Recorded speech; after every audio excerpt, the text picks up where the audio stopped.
ইসরায়েলের আকস্মিক হামলার দাঁতভাঙা জবাব দিচ্ছে ইরান। পাল্টা ক্ষেপণাস্ত্র হামলায় তেল আবিবের বেশ কিছু ভবন গুঁড়িয়ে দিয়েছে তেহরান। ইরানের পাল্টা হামলায় ধ্বংস হয়ে গেছে ইসরায়েলের আয়রন ডোম। এমন পরিস্থিতিতে ইরানি হামলার ভয়ে পালিয়ে যাচ্ছে তেল আবিবের বাসিন্দারা। আর যারা পালাতে পারছে না তারা মাটির নিচে বাংকারে আশ্রয় নিচ্ছে, এমন খবরই প্রকাশিত হয়েছে বেশ কিছু গণমাধ্যমে। ইরানি ক্ষেপণাস্ত্রের মুহুর্মুহু আঘাতের কারণে ইসরায়েলের বেশিরভাগ বাসিন্দাকেই আশ্রয় নিতে হয়েছে আশ্রয় কেন্দ্রে। পরিস্থিতি মোকাবেলায় খাবার, পানি ও শুকনো খাবার মজুত করতেও দেখা গেছে দেশটির বাসিন্দাদের। অথচ ইরানে হামলা চালানোর আগে এমনটি কল্পনাও করেনি দেশটির প্রধানমন্ত্রী বেনিয়ামিন নেতানিয়াহু। এখন পরিস্থিতি এতটাই জটিল রূপ নিয়েছে যে শেষ পর্যন্ত নেতানিয়াহুকে সোমবার হতে যাওয়া ছেলের বিয়ের দিনক্ষণও পেছাতে হয়েছে।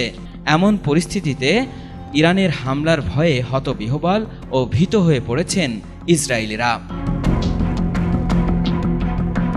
মার্কিন সংবাদ মাধ্যম সিএনএনের জেরুজালেম প্রতিনিধি জেরেমি ডায়মন্ড জানিয়েছেন, ইরানি হামলার পর তেল আবিবের রাস্তায় ধ্বংসাবশেষ ছড়িয়ে ছিটিয়ে থাকতে দেখেছেন তিনি। সেখানে উদ্ধারকারী ও সামরিক কর্মীরা ধ্বংসস্তূপের মধ্যে তল্লাশি চালাচ্ছিলেন। তিনি জানান, এমন দৃশ্য দেখে মনে হয়েছে 4টি ব্যালিস্টিক ক্ষেপণাস্ত্রের আঘাতে এমন পরিস্থিতি তৈরি হয়েছে। ইসরায়েলের এক নারী সিএনএনকে জানিয়েছেন, তিনি তার বাড়ির ভূগর্ভস্থ বেসমেন্টে আশ্রয় নিয়েছিলেন এবং সেখান থেকেই হামলার তীব্রতা অনুভব করেছেন।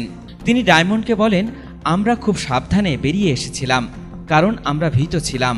তিনি আরও যোগ করেন, আমরা যখন হাঁটছিলাম তখন ভবনগুলো ধসে পড়ছিল আমাদের চোখের সামনেই। ওই নারী সিএনএনকে আরও বলেন, বাতাসে ধোয়ার গন্ধ আমাকে টি শার্ট দিয়ে নাক ঢাকতে হয়েছিল। বেসমেন্টে বিষাক্ত নিঃশ্বাস নেওয়া থেকে বাঁচতে আমাদের খোলা রাস্তায় বেরিয়ে এসে হাঁটতে হয়েছে। ডায়মন্ড জানান, ঘটনাস্থলের কাছ থেকে একটি আবাসিক ভবন আংশিকভাবে ধসে পড়েছে এবং কয়েক ব্লক দূর থেকেও ধ্বংসাবশেষ দেখা যাচ্ছে। তিনি আরও জানান, অন্তত 10 জনকে হাসপাতালে নেওয়া হয়েছে। বিপুল পরিমাণ মানুষ হামলার ক্ষয়ক্ষতি দেখতে বেরিয়ে এসেছিলেন এবং পরিবার ও বন্ধুরা একে অপরকে জড়িয়ে ধরে সান্ত্বনা দিচ্ছিলেন। ইরানি হামলার ধাক্কা সেখানকার বাসিন্দাদের উদ্বেগ আরও বাড়িয়ে দিয়েছে। ডায়মন্ড আরও বলেন, 1991 সালের উপসাগরীয় যুদ্ধের পর থেকে তেল আবিব ক্ষেপণাস্ত্র হামলায় এত ভয়াবহ পরিস্থিতির মুখোমুখি আর কখনো হয়নি। সেই সময় শহরটিতে স্কাড ক্ষেপণাস্ত্র দিয়ে হামলা করা হয়েছিল। তিনি বলেন, ক্ষেপণাস্ত্র আঘাত হানার আগে মানুষ আশ্রয় কেন্দ্রে প্রবেশ করতে না পারলে বর্তমান পরিস্থিতি অনেক বেশি মারাত্মক হতে পারত।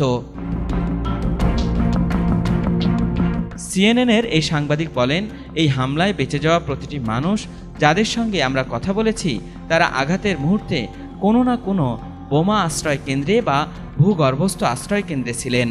এর কারণ হলো, ক্ষেপণাস্ত্র আঘাত হানার কয়েক ঘন্টা আগে ইরান থেকে সম্ভাব্য ব্যালিস্টিক ক্ষেপণাস্ত্র হামলার বিষয়ে আগাম সতর্কতা জারি করা হয়েছিল। আল ইমরান, ATN বাংলা।